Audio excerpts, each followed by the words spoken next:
Hello friend, তোমরা কেমন আছো? আশা করি ভালো আছো। আজকে বাড়িতে এখন রেয়াজি খাসির মাংস রান্না করব। দেখো কিভাবে ফোড়ন দিয়ে রান্না করছি। মাংসটা আগে সকল মশলা দিয়ে সুন্দর করে মেখে ঘন্টাখানিক রেখে দিয়েছিলাম। দেখে যেন মাংসর ঝোল হয়ে গেছে তাই মনে হচ্ছে। দেখো, ওহ, দারুণ হয়েছে। কি সুন্দর করে মেখে রেখেছি, কালারটা কি সুন্দর এসেছে। মনে হচ্ছে কাঁচা মাংসটা যেন রান্না মাংস মতো লাগছে দেখে। দেখা যাক, এখন তোমাদেরকে দেখাবো ফোড়ন দিয়ে মাংসটা কিভাবে রান্না হচ্ছে। তো তেল এখানে বসিয়ে দিয়েছি, তেলটা গরম হয়ে গেছে। এখন তেলের মধ্যে একটু জিরে দিব, তেজপাতা দিব, আরও দুটো তেজপাতা দিয়ে দেবো, গোটা এলাচ আর দারচিনি দিলাম, দিয়ে সুন্দর করে নাড়াচাড়া করে একটু নেড়ে চেড়ে নিব।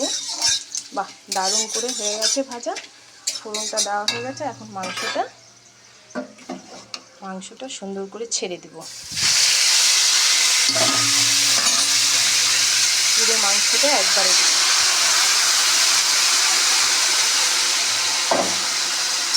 দারুণ গন্ধ বেরিয়েছে, কি সুন্দর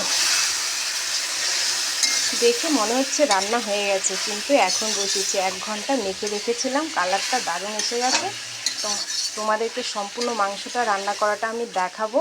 এখন মাংসটা কষা হবে, কষানো হয়ে যাওয়ার পরে ঝোল যখন নামাবো তার আগে আরও একবার তোমাদেরকে ভিডিওটা করে দেখাবো। ততক্ষণে তোমরা অপেক্ষা করো এবং যে যার কাজ আছে সেগুলো সেরে নাও, সেরে নিয়ে আবার আমার ভিডিওটা দেখো। কয়েকটা রসুন দিয়ে দিলাম গোটা গোটা। সবাই রসুন খেতে ভালোবাসে, তাই সবার জন্য একটা একটা করে দিতে হলো। দেখি, এখন মাংসটা প্রায় ঘন্টাখানিক লাগবে পুরো মাংসটা রান্না করতে।